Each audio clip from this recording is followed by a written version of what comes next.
Television এবং বিভিন্ন social মিডিয়ায় যারা এই মুহূর্তে এবিপি আনন্দ দেখছেন তাদের জন্য বলবো, আজকের দিনের সবথেকে বড় খবর, কাল থেকে বাংলায় শুরু হচ্ছে এসআইআর।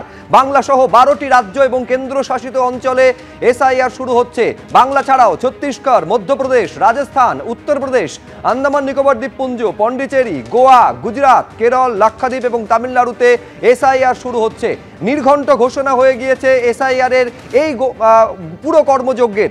4 নভেম্বর থেকে 4 ডিসেম্বর বাড়িতে বাড়িতে এনুমারেশন ফর্ম, 9 ডিসেম্বর খসড়া ভোটার তালিকা প্রকাশ করবে জাতীয় নির্বাচন কমিশন। আমি আরো বিস্তারিত জানবো, সরাসরি বিজেন্দ্র সিংহ আমাদের প্রতিনিধি রয়েছেন। আজকে সম্পূর্ণ ঘোষণা করে দেওয়া হয়েছে, আগামী কাল থেকে শুরু করে চূড়ান্ত ভোটার তালিকা প্রকাশ পর্যন্ত 100 দিনের এই বিশাল কর্মযজ্ঞ। দর্শকদের জন্য একটু সহজ করে বলো বিজেন্দ্র, এই 100 দিন ধরে কি কি হতে চলেছে? দেখো, প্রথমে যদি বলি, যেটা চিফ ইলেকশন কমিশনারও বললেন শুভ্রজিৎ, তিনি বললেন কি 2002 থেকে 2004 দেশ জুড়ে এসআইআর হয়েছিল এবং আবার এই 20 থেকে 23 বছর পর আবার এসআইআর করার সিদ্ধান্ত নিয়েছে ইলেকশন কমিশন। যেহেতু গত 20-22 বছরে অনেকে ভোটারের মৃত্যু হয়েছে, অনেক ভোটার অ্যাড্রেস শিফট করেছেন, অনেক জায়গায় ভোটারের নাম দু জায়গায় রাজ্যে রয়েছে, 2 ভোটার কেন্দ্রে তাদের নাম রয়েছে। সেটাকে আরও ত্রুটিমুক্ত করার জন্যে, ক্লিন করার জন্যে, স্বচ্ছ করার জন্য এই সিদ্ধান্ত নেওয়া হয়েছে। এবং তারপর আজকে যেটা ইলেকশন কমিশনার বললেন কি, এই 12টি রাজ্যের মধ্যে এসআইআর অ্যানাউন্স করা হচ্ছে। আজকে রাত্রিরেই যে ভোটার তালিকা এই মুহূর্তে রয়েছে সেটাকে ফ্রিজ করে দেওয়া হবে এবং তারপর 4 নভেম্বর থেকে 4 ডিসেম্বর বাড়ি বাড়ি বিএলওরা যাবেন এবং তারা গিয়ে চেক করবেন কি যখন লাস্ট এসআইআর হয়েছিল পশ্চিমবঙ্গে 2003 সালে, 2002-3 সালে যখন হয়েছিল, সেই সময় যারা ভোটার তালিকায় নাম ছিল তারা কি সেই ঠিকানায় রয়েছেন নাকি তারা অন্য ঠিকানায় গেছেন। সেক্ষেত্রে তাদের নাম এমনি ইনক্লুড হবে যদি তাদের লাস্ট এসআইআর যখন হয়েছিল তাদের নাম যদি সেখানে ছিল, তাদের নাম নতুন তালিকাতেও চলে আসবে, তাদেরকে কিছু করতে হবে না। এনুমারেশন ফর্ম নিয়ে বিএলওরা যাবেন, তারাই সেই ফর্ম ভরেও দেবেন। এবং যদি কোনো ঠিকানায় গিয়ে তারা দেখেন কি সেই ব্যক্তি সেখানে নেই, সেই ঠিকানা অন্তত আরও 2 বার তারা ট্রাই করবেন, অর্থাৎ 3 বার একজন বিএলও যাবেন ভোটারের বাড়িতে তাকে ট্রেস করার জন্যে। যাদের নাম পুরনো এসআইআরে ছিল এবং বর্তমানে তারা সেই অ্যাড্রেসে রয়েছেন, তাদের নাম অটোমেটিক্যালি অ্যাড হয়ে যাবে, সেই এনুমারেশন ফর্মটা নিয়ে যাবেন বিএলওরা। এরপরে আছে দ্বিতীয় ধাপ। দ্বিতীয় কারা রয়েছেন? যাদের বাবা মায়ের নাম পুরনো এসআইআরে ছিল, অর্থাৎ যখন লাস্ট টাইম এসআইআর হয়েছিল তাদের বাবা মায়ের নাম ছিল কিন্তু এখন তাদের ভোটার লিস্টের নাম রয়েছে, তাদের নামও যুক্ত হয়ে যাবে। যেহেতু লিঙ্কিং রয়েছে, তাদেরকে লিঙ্কিং একটা ডিটেলসগুলো দিতে হবে। তাদের বাবা মায়ের যখন পুরনো এসআইআর যেখানে নাম ছিল সেই পার্ট নম্বর, সিরিয়াল নম্বর দিতে হবে, তাদের নামও লিঙ্ক হয়ে যাবে, তাদেরকে এক্সট্রা কোনো ডকুমেন্ট দিতে হবে না। এখানে আরও একটা গুরুত্বপূর্ণ ইনফরমেশন বলে দিই, সেটা হলো এসআইআর দেশ জুড়ে হয়েছিল এই 2002 থেকে 2004। ধরো যদি কোনো ব্যক্তি মহারাষ্ট্রে সেই সময় থাকতেন বা দিল্লিতে থাকতেন যখন এসআইআর হয়েছিল, সেই এসআইআরে তাদের নাম রয়েছে কিন্তু পশ্চিমবঙ্গে এসআইআর নাম নেই, তাদেরও নাম কিন্তু যুক্ত হবে, তারা যদি ওই লিঙ্কিং ডকুমেন্ট দেখাতে পারেন কি দিল্লিতে সেই সময় তারা ছিলেন। এবং এই সব এসআইআরগুলো যে লাস্ট করা হয়েছিল সব ডকুমেন্ট কিন্তু অনলাইন অ্যাভেলেবেল করে দিয়েছে ইলেকশন কমিশন। যে 20-22 বছর পরে দেশ জুড়ে যে এসআইআর হয়েছিল সেই ডকুমেন্টসগুলো কিন্তু ট্রেস করা যাবে, সেখানে তারা লিঙ্ক করাতে পারেন। এটাকেও অ্যাকসেপ্ট করছে ইলেকশন কমিশন এবার। দ্বিতীয় হলো, অনেকেই অনলাইনেও কিন্তু করতে পারেন। ধরুন বিএলও বাড়িতে এলো না, বিশেষ করে আরবান এরিয়াতে তারা বলছেন ইলেকশন কমিশন, নিজেও গিয়ে ওয়েবসাইটে গিয়ে মানুষ যারা এসআইআরে পুরনো তাদের নাম ছিল তারা বর্তমানে সেই ঠিকানায় রয়েছেন, তারা সেই ফর্ম ফিল আপ করতে পারেন। বা যাদের বাবা মায়ের নাম ছিল পুরনো এসআইআরে, এখন তাদের নাম নেই, তারা সেটা লিঙ্কিং ডকুমেন্ট হিসাবে দিতে পারেন কি বাবা মায়ের নাম পুরনো এসআইআরে ছিল, বর্তমানে তারা সেখানে ভোটার রয়েছেন, তাদের নাম উঠে যাবে। এটা পুরো 1 মাস এই প্রক্রিয়া চলবে, 4 নভেম্বর থেকে 4 ডিসেম্বর। এবং 9 December draft roll, electoral role publish করা হবে ইলেকশন কমিশনের তরফ থেকে। তার মধ্যে থাকবে কি, এসআইআরে যাদের পুরনো নাম ছিল তাদের থাকবে, এবং এসআইআরের পর যাদের ছেলে মেয়ের যারা ভোটার লিস্টে ওঠেন, এসআইআর ভোটার লিস্টের নাম রয়েছে, তাদের নামও সেটাতে যুক্ত হয়ে যাবে। এরপরে আসছে ক্লেমস অ্যান্ড অবজেকশনসের পালা, সেটা চলবে 9 ডিসেম্বর থেকে 8ই জানুয়ারি অবধি। এটাও প্রায় 1 মাস রয়েছে। সেই জায়গায় রয়েছে কি, অনেকের নাম আসেনি ভোটার লিস্টে, তারা ফর্ম 6 ভরে সেখানে জমা দিতে পারেন তাদের ডকুমেন্টসগুলো, তাদের নাম অ্যাড করা হোক, তাদের নাম অ্যাড লিস্টে ড্রাফট রোলে আসেনি। যাদের নাম চলে এসছে এবং কারো যদি আপত্তি থাকে কি তারা ভোটার নেই এবং তাদের নাম সেখানে অ্যাড হয়েছে, সেক্ষেত্রে তারাও সেই অবজেকশনও দিতে পারেন। এই 1 মাস চলবে এই প্রক্রিয়া। এবং সেখানে কী কী ডকুমেন্ট লাগবে? 11টি ডকুমেন্ট বিহারের ক্ষেত্রে বলা হয়েছিল, এখানে আরও একটা ডকুমেন্ট অ্যাড করেছে ইলেকশন কমিশন, সেটা হলো Aadhaar card as a identity document election commission accept করবে। এই 12টি ডকুমেন্ট দিয়ে যাদের নাম ওঠেনি তারা ফ্রেশ অ্যাপ্লিকেশন করতে পারেন, ফর্ম 6 দিয়ে তাদের নাম অ্যাড করবে ইলেকশন কমিশন। এবং তারপর আসবে কি, নোটিশ ফেজ থাকবে কি যাদের যাদের নামের বিরুদ্ধে কমপ্লেন এসছে তাদেরকে নোটিশ দেবে ইলেকশন কমিশন কি তাদের নামকে ডিলিট করা যাবে কি যাবে না, যাদের নাম অ্যাড করার জন্য এসছে তাদেরকেও নোটিশ দেবে ইলেকশন কমিশন যদি কোনো ডকুমেন্ট তাদের মনে হয় কি সাফিসিয়েন্ট ডকুমেন্ট তারা জমা দেননি, সেই ডকুমেন্ট দেওয়ার জন্য তাদেরকে ইলেকশন কমিশনের তরফ থেকে নোটিশ দেওয়া হবে এবং সেই ফুলফিল করার পর তাদের নাম উঠবে বা বাদ যাবে। লাস্ট আসছে পাবলিকেশন অফ ইলেকটোরাল রোল, অর্থাৎ 7ই ফেব্রুয়ারি হবে publication of final electoral role, যেটাকে নিয়ে ভোটে যাবে ইলেকশন কমিশন। বিশেষ করে পশ্চিমবঙ্গের ক্ষেত্রে আমরা যদি দেখি সেটা ফেব্রুয়ারির শেষের দিকে ইলেকশন অ্যানাউন্স হবে পশ্চিমবঙ্গে এবং সেটা 7ই ফেব্রুয়ারি যে পাবলিকেশন করা হবে ফাইনাল ইলেকটোরাল রোল সেটা নিয়েই ভোট স্টার্ট হবে পশ্চিমবঙ্গে, ফেব্রুয়ারির শেষ দিকে সেটা অ্যানাউন্স করা হবে। বেশ বিজেন্দ্র, আপাতত তোমাকে ধন্যবাদ। এবার পশ্চিমবঙ্গের বিষয়টা অত্যন্ত গুরুত্বপূর্ণ, তার কারণ খেয়াল করবেন যারা এই 1 ঘন্টার উপর যে সাংবাদিক বৈঠক যারা দেখেছেন তারা দেখবেন যে প্রশ্নপত্রে যখন প্রশ্নোত্তর পর্ব চলছে সব থেকে বেশি প্রশ্ন কিন্তু এই রাজ্য থেকে উত্তর দিতে হয়েছে জাতীয় নির্বাচন কমিশনের মুখ্য নির্বাচন কমিশনারকে। কি বলেছেন পশ্চিমবঙ্গ নিয়ে একাধিক প্রশ্নের ক্ষেত্রে মুখ্য নির্বাচন কমিশনার, দেখুন। पश्चिम बंगाल से कई बार ये बात आई है कि वो होने नहीं देंगे एसआईआर। ऐसी सिचुएशन में इस चुनाव आयोग क्या करेगा, और दूसरा कि जिस तरीके से वहाँ पे वोटों का मिलान आप करने की सोच रहे हैं ये कैसे संभव हो पाएगा, क्योंकि बहुत से ऐसी बातें हैं कि वहाँ पे बाहर से आए लोग आ गए हैं और डॉक्यूमेंट्स उनके लगातार रेडी हो रहे हैं। मैं एक बार और स्पष्ट करना चाहता हूँ कि संविधान के अंतर्गत हर संवैधानिक संस्था को अपना दायित्व निभाना होता है। आर्टिकल 324 सब क्लॉज 6 के तहत मतदाता सूची तैयार करने के लिए या मतदान कराने के लिए जिन भी चुनावी कर्मियों की आवश्यकता चुनाव आयोग को होगी वो राज्य सरकार मुहैया करा के डेपुटेशन पर देने के लिए बाध्य है। इसी तरीके से कानून व्यवस्था की जो आपने बात की वो राज्य सरकार की संवैधानिक जिम्मेदारी है और मुझे इसमें कोई भी संकोच नहीं है कि हर राज्य सरकारें चुनाव आयोग की तरह ही अपनी पूरी संवैधानिक दायित्व का निर्वहन करेंगी और करती रही। अगर किसी व्यक्ति ने जो कि हमारे देश का नागरिक नहीं है और आने के बाद अगर उसने कुछ कागज़ बनवा लिए हैं तो आपने नोटिस किया होगा जो हमारी प्रेजेंटेशन थी कि सबसे पहले इन्यूमरेशन फेज़ में हम ये मिलान करेंगे कि 2002, 3 या 4 में आप या आपके वरिष्ठ जो वंश के लोग थे वो कहाँ थे। अगर उससे मिलान हो जाता है तो फिर ये बात खत्म हो जाती है। जो लोगों का मिलान नहीं होगा उनको नोटिस जारी होगा और नोटिस जारी होने के बाद उन्हें वो कागज़ दिखाने होंगे और उसके साथ साथ ये भी बतलाना होगा कि 2003 में वो कहाँ थे। ये करना बहुत आवश्यक है। একদম মুখ্য নির্বাচন কমিশনারের কাছে এই প্রশ্ন ছিল যে বাংলায় তৃণমূলের নেতারা রক্তগঙ্গা বয়ে যাবে যদি একজনেরও নাম বাদ যায়, এইভাবে হুমকি হুঁশিয়ারি দিচ্ছেন। কিভাবে জাতীয় নির্বাচন কমিশন এসআইআর প্রক্রিয়া সম্পূর্ণ করবে? আমি দেবাংশু ভট্টাচার্যের কাছে আসবো। স্পষ্ট কিন্তু এইটা রাজ্যকে সাংবিধানিক বাধ্যবাধকতার কথা স্মরণ করিয়ে দিচ্ছেন। এইটা বলছেন মুখ্য নির্বাচন কমিশনার যে ওজোর আপত্তি থাকতেই পারে কিন্তু এটা দায়িত্বের মধ্যে পড়ে, রাজ্য বাধ্য যাবতীয় সহযোগিতা নির্বাচন কমিশনকে করার ক্ষেত্রে। দেখুন, এই পার্টি অফিসটা তো এক্সপেক্টেড ছিল বিজেপির পার্টি অফিস থেকে হবে, এটা অন্য জায়গা থেকে হলো কেন দেখে তো অবাক হলাম। যাই হোক, বিষয়টা হচ্ছে যে দেখুন আমাদের প্রথম দিন থেকে দাবিটা খুব স্পষ্ট। আমরা যে বক্তব্য রেখেছি নির্দিষ্ট একটা কেন্দ্রবিন্দু চতুর্দিকে ঘুরে ঘুরেই রেখেছি, আর সেই কেন্দ্রবিন্দুটা কি, কোনো যোগ্য ভোটারের নাম যেন বাদ না যায়। বিহারে যখন আমরা এই দাবি তুলেছিলাম দিনের পর দিন বিজেপির প্রতিনিধিরা চ্যানেলে এসে বলতেন যে কোথায় একটাও তো অফিসিয়াল কমপ্লেন যায়নি, এত রাজনৈতিক দলের বিএলএরা বুথ লেভেল এজেন্টরা ঘুরে বেড়াচ্ছে, কোনো কমপ্লেন যায়নি। তারপরেই দেখা গেল যোগেন্দ্র যাদব এসআইআরে দেখানো মৃত ভোটারদের নিয়ে সুপ্রিম কোর্টে হাজির হয়ে গেলেন, সুপ্রিম কোর্টও দেখে অবাক হয়ে গেল। তো এই জিনিস তো আমরা দেখেছি চোখের সামনে। অর্থাৎ আমি আবার বলছি এই ঘটনায় কিন্তু প্রিভিলেজ মুখ্য নির্বাচন কমিশনার তো বলছেন অভিযোগ প্রায় শূন্য বিহারে। না না, প্রায় শূন্য কি করে বলছেন? যোগেন্দ্র যাদব যাদের নিয়ে গেছিল নির্বাচন কমিশনের আইনজীবী কি বলেছিল? চুপ করেছিল কেন সুপ্রিম কোর্টে? কেন চুপ করেছিল? ওই ঘটনার পরই তো আধার কার্ডের জাজমেন্টটা এলো, ওই জিনিস দেখানোর পরই তো আধার কার্ডের জাজমেন্টটা এলো। কেন চুপ করেছিল নির্বাচন কমিশন? 100 জনের কাছাকাছি নাম নিয়ে হাজির হয়ে গিয়েছিলেন যে যারা তাদের নাম মৃত হিসাবে ঘোষণা হয়েছে অথচ তারা বেঁচে চলে গেছেন। এবং তারা কারা? সুব্রতা, তারা কিন্তু অধিকাংশই গরিব সাধারণ খেটে খাওয়া মানুষ।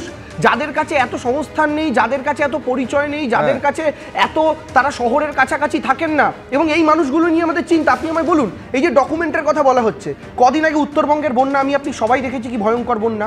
কদিন আগে আমরা দেখেছি, আজ থেকে 2-3 বছর আগে ধরুন আমাদের সুন্দরবন এলাকাতে আমফানের মতো, ফণীর মতো ঝড়, যেখানে একের পর এক মানুষের বাড়ি উড়ে যায়, তারা জায়গা চেঞ্জ করে নেয়। আমতা থেকে শুরু করে ঘাটালের বন্যা প্রত্যেক বছর দেখি। আপনি আমায় বলুন, আপনাদের চ্যানেলে দেখছিলাম যে মানুষগুলোর বই ভিজে গেছে, মাধ্যমিকের অ্যাডমিট কার্ড জলে ভেসে চলে গেছে, ভোটার কার্ড ভেসে চলে গেছে। এই মানুষগুলো তার বাড়িটা বাঁচাবেন না তার কাগজটা বগল দাবা করবেন? তার প্রিয়জনটাকে সেভ করবেন, কোলের বাচ্চাটাকে সেভ করবেন না কাগজ বগল দাবা করবেন? আপনি আধার কার্ড নিয়ে এত বড় বড় কথা বলছেন। আধার কার্ড কোনো, আমি আধার কার্ড নিয়ে আলাদাভাবে আসবো, কিন্তু দেবাংশু ভট্টাচার্য বন্যার কথা বলছে। আমি বলছি বন্যার আগে থেকে তো হুমকি হুঁশিয়ারি চলছে।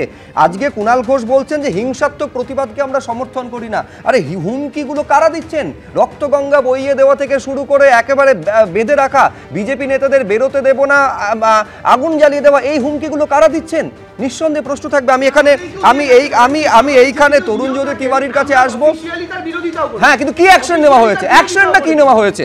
আমি তরুণজ্যোতি তিওয়ারির কাছে আসবো, কিন্তু তার আগে মুখ্যমন্ত্রী কয়েকদিন আগে কি বলেছিলেন একবার দেখুন।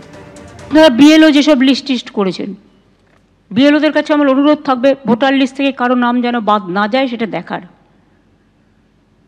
মনে রাখবেন, ইলেকশন কমিশন তার নোটিফিকেশন যখন হবে ডেট অফ ইলেকশন, তখন থেকে এটা ইলেকশন কমিশনের আন্ডারে যায়।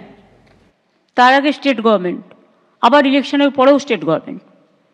সুতরাং এটা মনে রাখবেন, আপনারা চাকরি করেন স্টেট গভর্নমেন্টের, কোনো মানুষকে অযথা হ্যারাস করবেন না। একটা লোক 4 দিন গিয়ে এলো, 4 দিন গেল, তখন হয়তো সেটা কোথাও ঘুরতে গেছে, তাই বলে আপনি তার নামটা বাদ দিয়ে দেবেন? আপনাকে দেখতে হবে তার অরিজিনাল অস্তিত্ব আছে কিনা।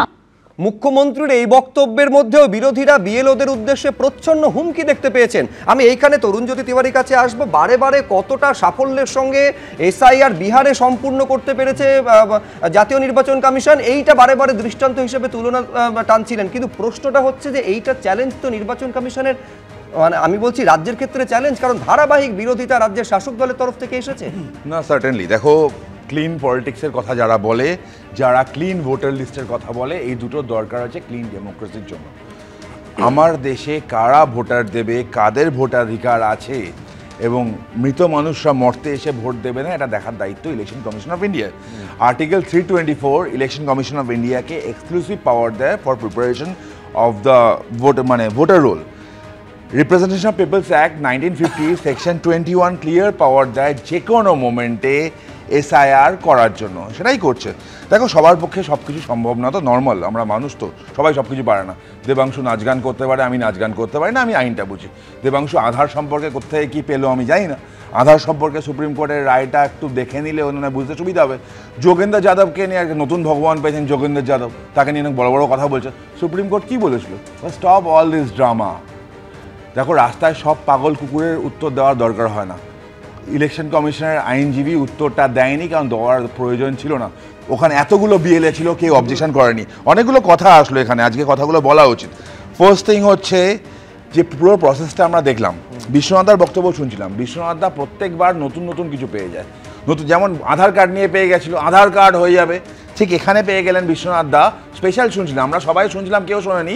বিশ্বনাথদা শুনতে পেরেছেন যে ইআরও যদি দেখে স্থানীয় ডকুমেন্ট দেখতে পাবে, আমরা কেউ শুনিনি। বিশ্বনাথদা অন্য লাইভ স্ট্রিমিং শুনছিলেন, সেখান থেকে শুনেছেন। আমি কুণাল ঘোষের বক্তব্য শুনছিলাম, মতুয়ারা বাদ যাবে। ও কুণালদা, একটা কথা বলি আপনাকে, সিটিজেনশিপ অ্যামেন্ডমেন্ট অ্যাক্ট 2019-এর সেকশন 6B(3)-র সেকেন্ড প্রোভাইসো দেখে নেবেন। যারা সিএ অ্যাপ্লাই করবে তাদের কোনো রাইট থেকে তারা বঞ্চিত হবে না, which includes voter ID card. সুতরাং মতুয়া বা বাংলাদেশ থেকে আসা হিন্দুদের নিয়ে আপনাদের চিন্তা করতে হবে না, আপনারা একটু রোহিঙ্গা এবং লুঙ্গি নিয়ে চিন্তা করুন। হিন্দুদের ব্যাপারটা বোঝা হয়ে গেছে সিএ 2019 থেকে। দেখো, পুরো হিসাবগুলো দেখো যেগুলো ডিক্লেয়ার করলাম। একটা মানুষের ভোটার, আমি ধরে নিলাম in worst case voter list থেকে তার নাম বাদ হয়ে গেল, ধরে নিলাম। বাদ হলে ইআরওর কাছে সে অবজেকশন করতে পারে, তারপর ডিএম এর কাছে অ্যাপিল করতে পারে, সিইওর কাছে সেকেন্ড অ্যাপিল আছে। যারা বাইরে কোথাও যদি কোনো আপত্তি থেকে থাকে, সেই আপত্তি প্রতিবিধানের একাধিক সুযোগ কিন্তু কমিশন, এই যে আমি আবার বলছি 100 দিন ধরে বিশাল কর্মযজ্ঞ চলছে, তার মধ্যে কিন্তু যাবতীয় সুযোগ থাকছে। দেবাশিস সরকারের কাছে আসবো, কিন্তু তার আগে বিকাশ রঞ্জন ভট্টাচার্য কি বলছেন একবার দেখুন। এসআইআর এর প্রয়োজনটা কি? ভোটার লিস্টটা আপডেট করা একটা রেগুলার প্রসেস, যে 18 বছর বয়স হলে নাম উঠবে আর প্রাকৃতিক নিয়মে যারা মারা যাচ্ছেন নাম বাদ যাবে। এটা যদি রেগুলার ধরুন অ্যানুয়ালি যদি সার্ভে করা হয় এটা কঠিন ব্যাপার না। তার মানে নির্বাচন কমিশন তাদের মৌলিক কাজটা করেননি। এই রাজ্যের যিনি বর্তমান মুখ্যমন্ত্রী তিনি বিষবৃক্ষ বপন করেছিলেন। মনে থাকতে পারে আপনার 2003-এ পার্লামেন্টে তিনি কি চূড়ান্ত অসভ্যতা করে হইচই ফেলে দিয়েছিলেন যে অনুপ্রবেশে নাকি পশ্চিমবঙ্গ ভরে গেছে। তারপর 11 বছর তিনি ক্ষমতায় আছেন, একজন অনুপ্রবেশকারীকে বার করতে পারলেন না, আর বিজেপি এটাকে অস্ত্র করে নিল। তাই অনুপ্রবেশের গপ্প দিয়ে তারা এসআইআর চালু করছেন। আমি আবারও বলি, সাংবিধানিক সংস্থা যদি সততার সঙ্গে কাজ করেন তাহলে এটা কোনো সমস্যা নয়, কিন্তু লোককে আতঙ্কে ফেলে দেওয়াটা কোনো সাংবিধানিক সংস্থার কাজ না। আপনি যদি খেয়াল করেন দেবাশিস দা, সেটা হচ্ছে এই যে অভিযোগ ওজোর আপত্তির ক্ষেত্রে 1 মাস প্রায় 2 মাস কিন্তু এই অভিযোগের প্রেক্ষিতে শুনানি হবে, তারপরেও এই আশঙ্কার জায়গাটা থাকছে কিভাবে যে বৈধ নাগরিকদের নাম বাদ যাবে। একটা অসাধারণ প্রেস কনফারেন্স শুনলাম এবং এনরিচড হয়েছি, এবং যেখানে প্রযুক্তিকে ব্যবহার করে এক্সজস্টিভলি প্রতিটি ধাপে কি করে কাজটা করবেন তারা সেটা ব্যাখ্যা করেছেন। এবং আমার শুধু যে জায়গাটায় মনে হলো যে যথেষ্টভাবে প্রযুক্তি ব্যবহার করবার সুযোগ নিয়েছেন, ওয়েলকাম করা হচ্ছে, কিন্তু যে প্রতিবন্ধকতার মধ্যে নির্বাচন কমিশনকে কাজ করতে হচ্ছে সেটা হচ্ছে আরেকটা সমৃদ্ধ তথ্য ভাণ্ডারকেও তারা ব্যবহার করতে পারতেন যদি কেন্দ্রের সরকার 2011-র পর তার 10 বছর পরে যদি আরেকটা সেন্সাস রিপোর্ট করতেন, এই সেই সেন্সাসের তথ্যটাকেও কিন্তু ব্যবহার করতে পারতেন, এবং সেক্ষেত্রে কিন্তু এই সিরিয়ালাইজ করার প্রসেসটা বাই ডিফল্ট অনেকটাই হয়ে যেত। অর্থাৎ সাংবিধানিক প্রত্যেকটা সংস্থা যেরকম তার কাজ করছেন, এই নির্দিষ্ট ক্ষেত্রে জনগণনার কাজটার যে কম্পালশন ম্যান্ডেট এনডিএ সরকারের ছিল সেটা তারা ফেল করেছেন, যে তথ্যকে নির্বাচন কমিশন ব্যবহার করতে পারেনি। দ্বিতীয় কথা যেটা বলবার রয়েছে, যেটা খুব যন্ত্রণা লাগে, খারাপ লাগে, এই আমাদের প্রত্যেকেরই লাগে এই রাজ্যের মানুষ হিসেবে, একটা কেন্দ্রীয় স্তরে ইসিআই প্রেস কনফারেন্স করছে, কিন্তু ভারতবর্ষের এতগুলো রাজ্যের মধ্যে বারে বারে করে পশ্চিমবঙ্গের এসআইআরকে কেন্দ্র করে যে কথাগুলো উঠে আসলো, তাতে এই রাজ্যের 2002 যখন বামফ্রন্ট সরকার ক্ষমতায় ছিল আর আজকে 2025 যখন তৃণমূল কংগ্রেস সরকার ক্ষমতায় আছে, তার যে একটা রাজনৈতিক আবহের পরিবর্তন ঘটেছে সেইটা দুর্ভাগ্যজনকভাবে আমরা এক্সপেরিয়েন্স করছি। বলছি এই পরিবর্তিত রাজনৈতিক আবহের মধ্যে দিয়েই কিন্তু এসআইআরটা নির্বাচন কমিশনকে করতে হবে। এই মুহূর্তে খবর পাওয়া যাচ্ছে এসআইআর ঘোষণা হতেই রাজ্যে আরো আমলার বদলি। একদিনে রাজ্যে 70 জন আমলার বদলির নির্দেশ। এসআইআর ঘোষণার আগেই রাজ্যে একের পর এক আমলাকে বদলির জন্য বিজ্ঞপ্তি জারি হয়েছিল।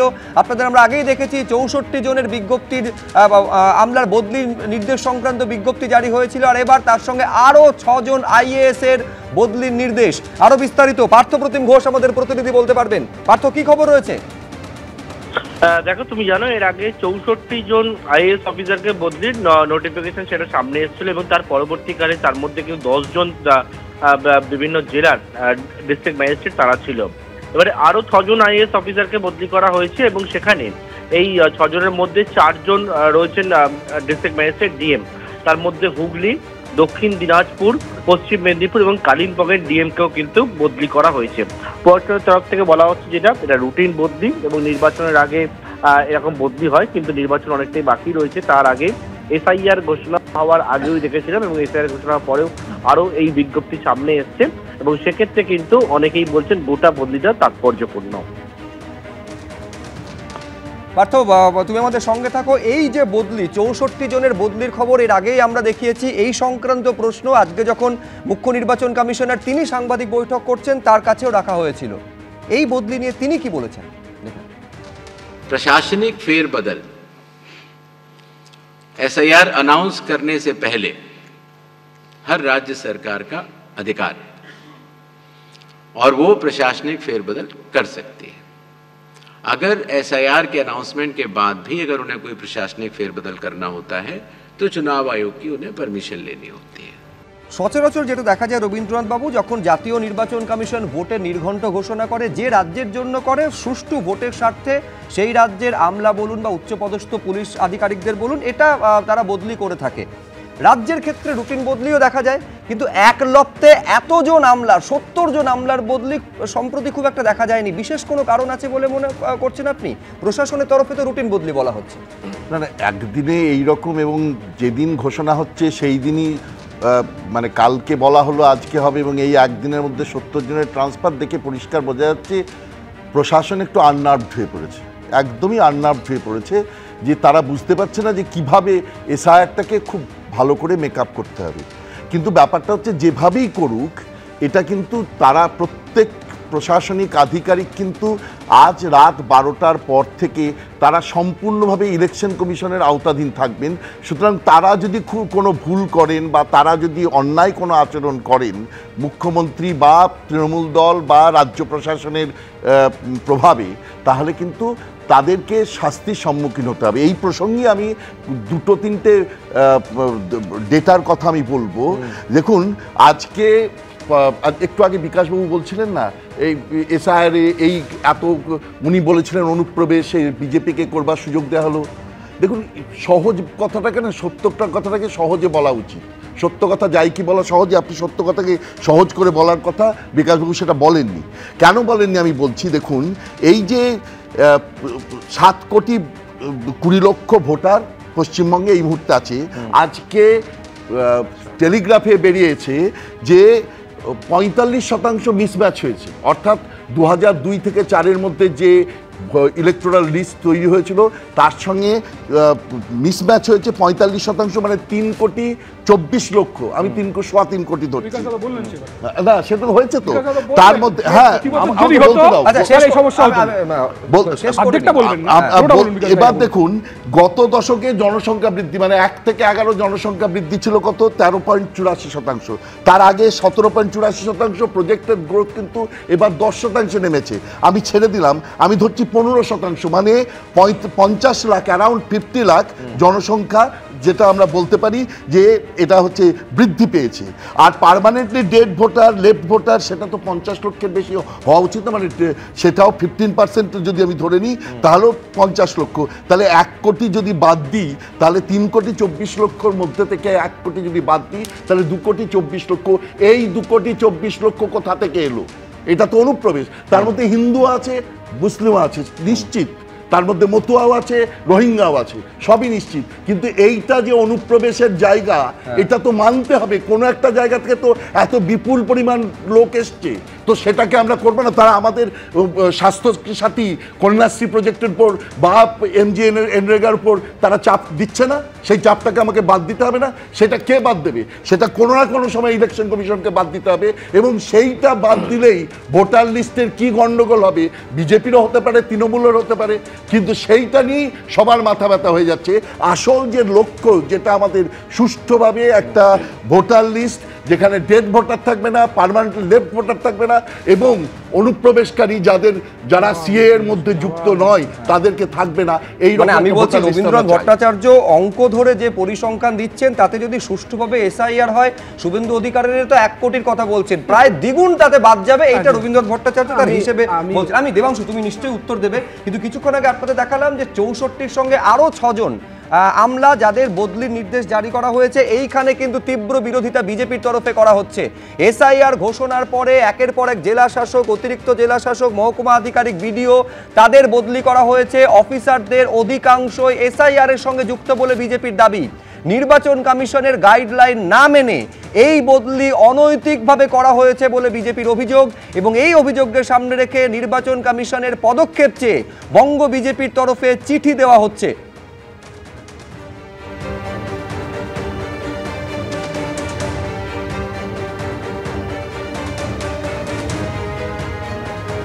কিন্তু প্রশ্নটা হচ্ছে বিজেপির তরফে যে এসআইআর ঘোষণা হওয়ার পরে কিভাবে এই পদক্ষেপগুলো করতে পারে রাজ্য সরকার। ঘোষণা কি করা হলো আজকে এসআইআর এর সময়? বলা হলো বাংলা সহ 12টা রাজ্য এবং কেন্দ্রশাসিত অঞ্চলে কাল থেকে এসআইআর শুরু হয়ে যাচ্ছে।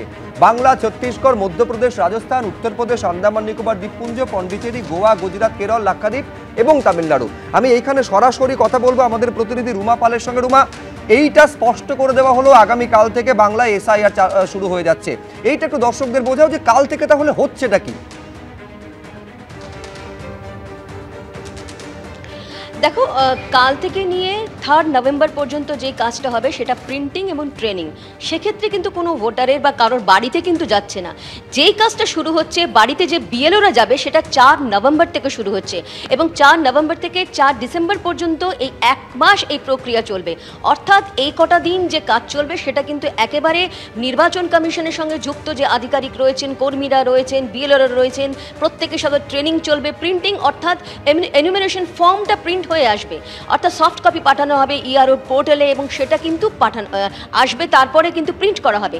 আরও একটা বিষয় নিশ্চয়ই খেয়াল থাকবে, দেখো মুখ্য নির্বাচন কমিশনার যখন বললেন আজ রাত 12টার পর থেকে কিন্তু যে ভোটার লিস্ট ছিল সেটা কিন্তু ফ্রিজ হয়ে যাবে, অর্থাৎ বুঝতে পারছো কাল থেকে এসআইআর কিন্তু প্রিন্টিংয়ের কাজ চলবে, কিন্তু 4 নভেম্বর থেকে কিন্তু বাড়ি বাড়ি বিএলওরা যাবেন। এবার 4 ডিসেম্বর পর্যন্ত এটা চলবে, তারপর কিন্তু খসড়া ভোটার তালিকা প্রকাশ পাবে 9 ডিসেম্বর এবং তারপর যদি কারোর কোনো দাবি থাকে, অভিযোগ থাকে, ক্লেম থাকে সেটা করা যাবে।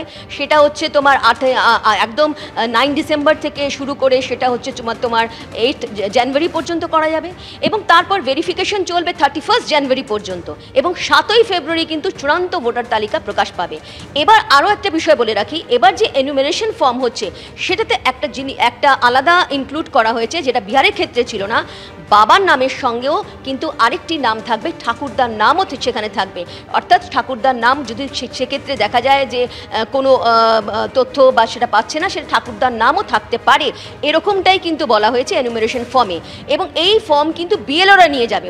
এবার দেখো সর্বদল বৈঠক ডাকা হচ্ছে কালকে এবং সেক্ষেত্রে সিইও দপ্তরে অর্থাৎ মুখ্য নির্বাচনী আধিকারিকের দপ্তরে সেখানেও প্রত্যেকটা রাজনৈতিক দলকে কিন্তু ডাকা হবে এবং তাদেরকে কিন্তু বোঝানো হবে এই এসআইআর প্রক্রিয়া, আবারও জানানো হবে এবং তার সঙ্গে সঙ্গে এটাও ঠিক বিএলএদের কিন্তু একটা গুরুত্বপূর্ণ ভূমিকা রয়েছে, কারণ রাজনৈতিক যে দ্বারা বুথ লেভেল এজেন্ট রয়েছে, কারণ বিএলও যখন যাবেন প্রত্যেকটা বাড়িতে যদি কোনো 3 বার তারা কিন্তু যাবেন, সেক্ষেত্রে যদি কোনো কিছু তাদের যদি কোনো কোয়ারিজ থাকে তাহলে বিএলএকে তারা জানাতে পারবেন। মাঝে মধ্যে কিন্তু তাদেরকে বৈঠক করতে হবে বিএলও এবং বিএলএদের সঙ্গে যে এই বাড়ির ক্ষেত্রে এই সমস্যা রয়েছে বা সেখানে ভোটার লিস্টে যদি কোনো প্রবলেম থাকে, সেক্ষেত্রে সমস্ত ক্ষেত্রে জানিয়ে রাখি যে তৃণমূলের পক্ষ থেকে এখনো পর্যন্ত প্রায় 5000 বিএলএর নাম দেওয়া হয়েছে এবং বিজেপির তরফ থেকে প্রায় 7000 বিএলএর নাম দেওয়া হয়েছে। যেহেতু একদম যে সর্বদল বৈঠক হবে সেখানে কিন্তু আরও বিএলএদের যাতে নাম দেওয়া হয় সেক্ষেত্রে যেটা বলা হবে এবং এসআইআর প্রক্রিয়াটা পুরো বোঝানো হবে। তার সঙ্গে সঙ্গে আরও একটা বিষয় বলে রাখি যে মুখ্য নির্বাচনী আধিকারিক মনোজ কুমার আগরওয়াল কাল কিন্তু সাংবাদিক আবার বৈঠক করবেন এবং সেখানে কিন্তু বাংলার ক্ষেত্রে প্রযোজ্য সব কিছু বিষয় কিন্তু তুলে ধরবেন। এবং আরও একটা বিষয় বলে রাখি, এনুমিনেশন ফর্ম যেটা হবে সেটা কিন্তু বাড়ি বাড়ি যাবে 4 নভেম্বর থেকে। এই কটা দিন যেটা চলবে সেটা প্রিন্টিং এবং ট্রেনিং এর কাজ চলবে, সেখানে কিন্তু কোনো ভোটারের কোনো ভূমিকা নেই।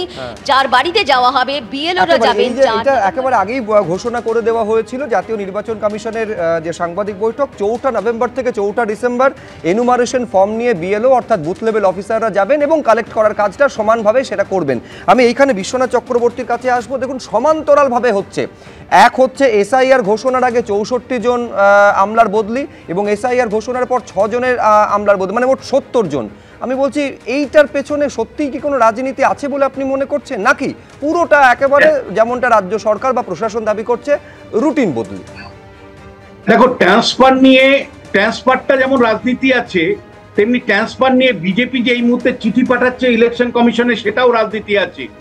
যে সমস্ত ডিএম বা তোমার যে সাব ডিভিশন অফিসার এসডিওরা তৈরি হয়েছিল তারা যে জেলায় ছিলেন তারা নিজস্ব একটা সেট তৈরি করেছিলেন, ফলে তাদের সেট ইলেকশন কমিশনের কাজ করতে যতটা সুবিধে হতো, এখন বিভিন্ন জায়গায় পোস্টিং হয়ে যাবে নতুন জায়গা, অল্প সময়ের মধ্যে সেই সমস্ত আধিকারিক মানে নিম্নস্থ তাদের অধীনস্থ আধিকারিকদেরকে বুঝে ওঠা, তাদের ভূমিকা বুঝে ওঠাই তাদের পক্ষে খুব কষ্টকর হবে। ফলে এই অনিশ্চয়তা তৈরি করবার পেছনে কিন্তু তৃণমূল কংগ্রেসের রাজনীতি সমীকরণটা এই, যাতে করে মৃত ভোটার, অবৈধ ভোটার বা অর্থাৎ একেবারে এক কথায় ভুতুরে ভোটার, যেটা পশ্চিমবাংলাতে 5% মতন আছে মোট ভোটারের, যেটা মোটামুটি বিকেল 4টে থেকে 6টার মধ্যে তৃণমূল কংগ্রেস প্রক্সি হিসাবে কার্যত বিভিন্ন মানে সংগঠনের নাম করে চালিয়ে দেয়, সেই ভোটারটাকে রক্ষা করতে যে কোনো উদ্যোগ যে তৃণমূল কংগ্রেস নেবে এটা হলো তারই পার্ট হিসাবে আমি দেখছি। আর একইভাবে বিজেপি কেন ইলেকশন কমিশনের কাছে এর মানে ইয়ে ইমিডিয়েটলি এই হস্তক্ষেপের দাবি করলো এই বদ্রির বিরুদ্ধে? তার কারণটা হলো এই এদেরকে ধীরে ধীরে কিন্তু মনোজ আগরওয়াল যিনি সিও তিনি কিন্তু একটা সূত্রে বাঁধতে চাইছিলেন এবং কিছুটা কিন্তু টিউন অফ হচ্ছিল। আমার কাছে যা খবর, বিভিন্ন জেলায় কিন্তু মনোজ আগরওয়াল একটা নেটওয়ার্কিং তৈরি করতে পেরেছিলেন। এটা মমতা বন্দ্যোপাধ্যায়ের যারা অ্যাডভাইজার সেটা বুঝতে পেরেছেন, ফলে সেই নেটওয়ার্কিংটাকে ভাঙার জন্যই, ব্যুরোক্রেটিক নেটওয়ার্কিংটাকে ভাঙার জন্যই কিন্তু আজকে একটা হিউজ বদলি তিনি করলেন। আপনি যেটা বলছেন তার মানে তো এইটা দাঁড়াচ্ছে যে সিও এবং পশ্চিমবঙ্গ সরকার এক লগার হেডস, মানে একেবারে মুখোমুখি সমরে বা সংঘাতে গোটা জায়গাটা গিয়েছে। আমি বলছি আরেকটা উদাহরণ দিচ্ছি, আমি আরেকটা উদাহরণ দিচ্ছি, ক্লিয়ার হবে। এই মানে সাধারণত বুথগুলোর ইমপ্রুভমেন্ট করবার জন্য, ইনফ্রাস্ট্রাকচার ডেভেলপমেন্টের জন্য সাধারণত ডিএম এর হাতে টাকা ডিরেক্ট দেওয়া হতো, কিন্তু সম্প্রতি সিও মনোজ আগরওয়াল সিদ্ধান্ত নেন যে এর আগে টাকা মিসইউজ হয়েছে, স্কুলগুলো ইমপ্রুভমেন্ট হয় নাই, বুথগুলো মানে খারাপ অবস্থায় আছে, ফলে বুথগুলো উন্নয়নের জন্য তারা টেন্ডার ডাকে। সেই টেন্ডার ডেকে ম্যাকিনসন টস মানে যে কোম্পানি, রাজ্য সরকারের একটা সংস্থা, তাকে বরাদ্দ দিয়েছিল ম্যাকিনসন টস বার্ন। সেই ম্যাকিনসন টস বার্ন কোম্পানির সেই টেন্ডারে অংশগ্রহণও করেছিল। তারপরে রাজ্য সরকার এত চাপ দিয়েছে যে সেই দেবাংশু অভিযোগটা মারাত্মক। সেটা হচ্ছে এক তো হচ্ছে এসআইআর সুষ্ঠুভাবে হওয়ার পেছনে মূল অন্তরায় হচ্ছে রাজ্য সরকারের প্রশাসনিক প্রতিবন্ধকতা, দ্বিতীয়ত হচ্ছে তারপরে যদি 70 জনকে বদলি করে দেওয়া হয়, এই এসআইআর এর কাজটা সুষ্ঠুভাবে হবে কি করে এই রাজ্যে? তো সুব্রত, আমি তার আগে একটা কথা বলি। আপনার তরুণজ্যোতি তিওয়ারি, রবীন্দ্রনাথ দার, বিশ্বনাথ দার প্যানেলের 5 জনের মধ্যে 4 জনেরই প্রশ্ন আমাদের এগেনস্টে, উত্তরটা দেওয়ার কিন্তু আমি একই রকম সময় পাচ্ছি না।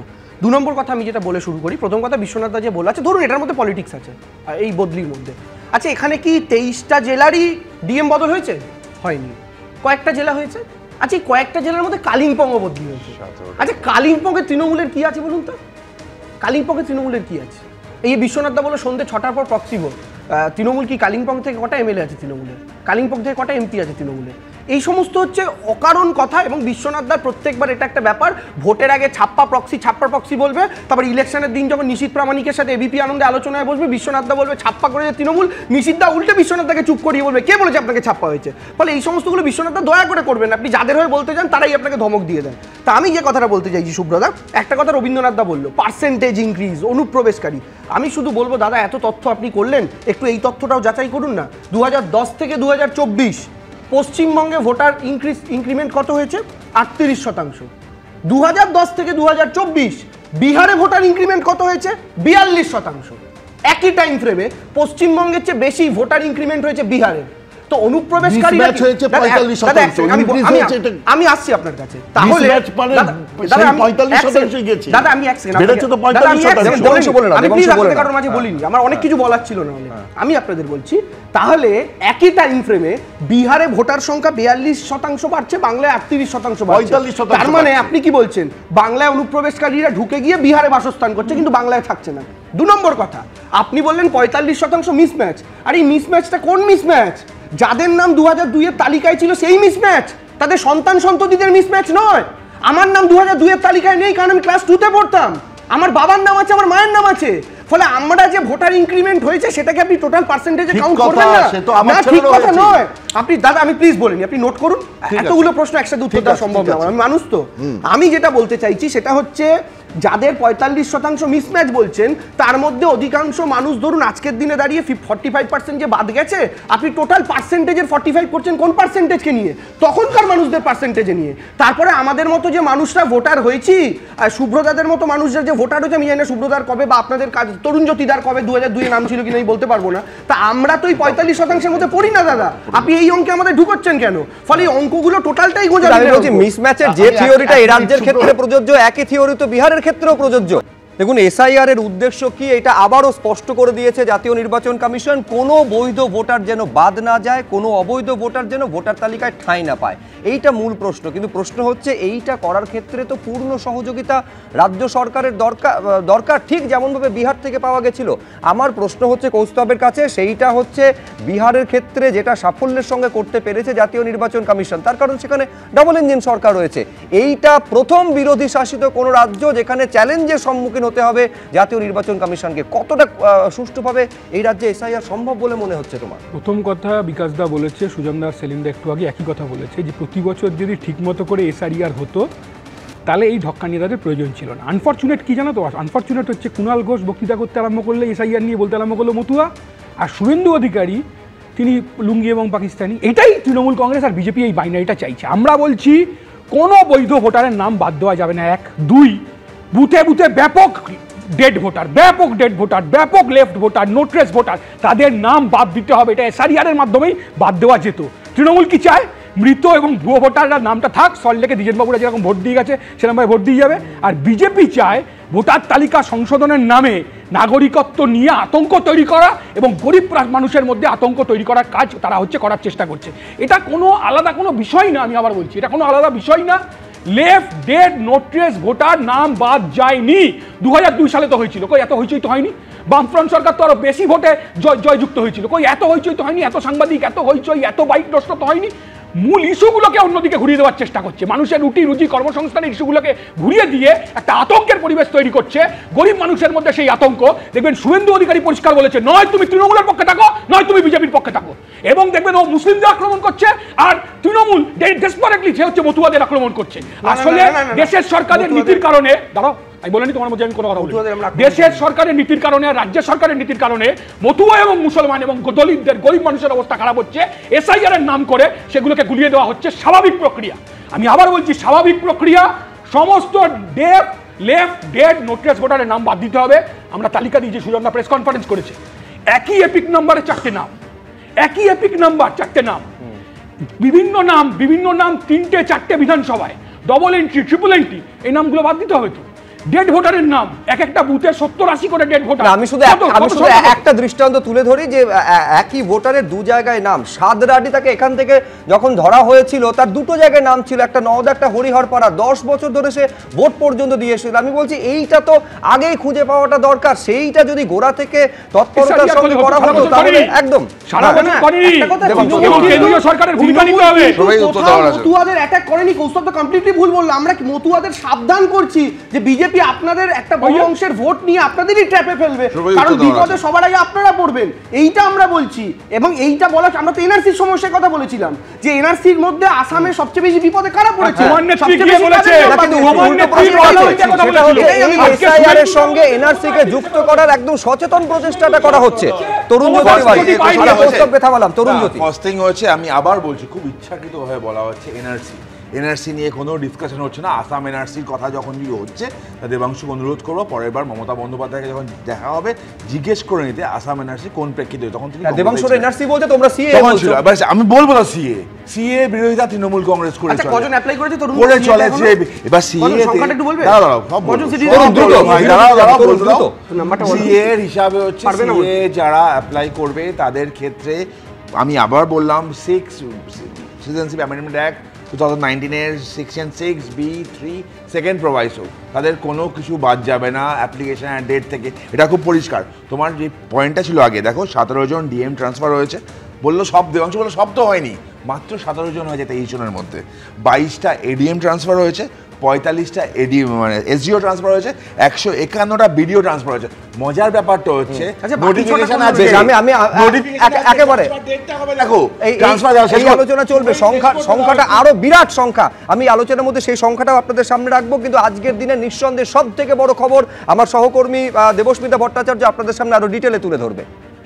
একদম শুভ্রজিৎ, যে আপডেটের কথা তুমি বলছিলে বাংলায় এসআইআর এর কথা, এবং কাল থেকে সেই এসআইআর প্রক্রিয়া শুরু হয়ে যাচ্ছে। আজকে জাতীয় নির্বাচন কমিশনের পক্ষ থেকে আমরা দেখেছি সাংবাদিক বৈঠক করা হয়েছে, এবং সেই সাংবাদিক বৈঠকের মাধ্যমে কি কি জানানো হয়েছে সেটা অবশ্যই তুলে ধরবো। কারণ বাংলা সহ 12টি রাজ্য কেন্দ্রশাসিত অঞ্চলে শুরু হবে এসআইআর।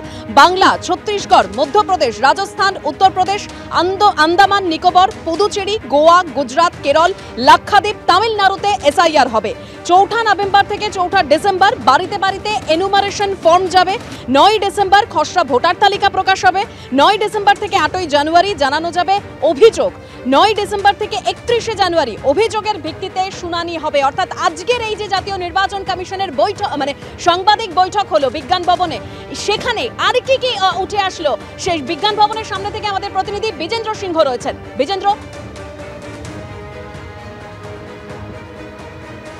দেবস্মিতা, যেটা তুমি বললে শিডিউলটা অ্যানাউন্স করা হলো 12টি রাজ্যের জন্য, কিন্তু আলোচনার বিষয় সবথেকে বড় ছিল আজকে প্রেস কনফারেন্স আমরা দেখলাম, সেটা ছিল পশ্চিমবঙ্গ।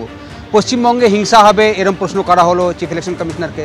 সেখানে বিএলওরা আক্রান্ত হতে পারেন, তাদের জন্য কি সেন্ট্রাল সিকিউরিটি চিন্তাভাবনা করছে ইলেকশন কমিশন, সেটা জিজ্ঞেস করা হলো তাকে।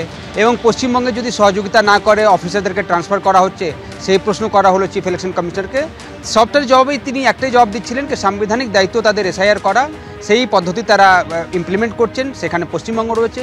পশ্চিমবঙ্গ সরকারেরও কিছু সাংবিধানিক দায়িত্ব রয়েছে, সেটা তারা আশা করছেন পালন করবেন, যার মধ্যে সবথেকে বড় হলো ল অ্যান্ড অর্ডার মেনটেন করা, এবং যেই বিএলওরা কাজ করতে যাবেন তাদেরকে সিকিউরিটি দেওয়াও যেন পশ্চিমবঙ্গ সরকার এনশোর করবে, সেটাই তারা আশা রাখছেন। চিফ ইলেকশন কমিশনার জানালেন। অফিসারদেরকে ট্রান্সফারের ক্ষেত্রে তিনি বললেন কি যেটা রাজ্য সরকারের প্রিরোগেটিভ, সেটা করতেই পারে। এখন এসআইআর যেহেতু লাগু হয়ে গেছে, এখনও তারা করতে পারেন, তবে সেটার জন্য ইলেকশন কমিশনের পারমিশন নিতে হবে।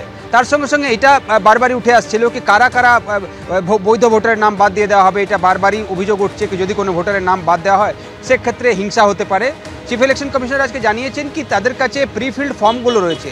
এসআইআর হয়েছিল 2002 থেকে 2004 দেশ জুড়ে, এবং সেই এসআইআরকে পুরো এখন ম্যাপটাকেই দিয়ে দেওয়া হয়েছে ইলেকশন কমিশনের ওয়েবসাইটে, যেখানে পুরনো এসআইআরের লিস্টগুলো রয়েছে, যেটা আজ থেকে 22 থেকে 23 বছর আগে পুরো দেশ জুড়ে হয়েছিল।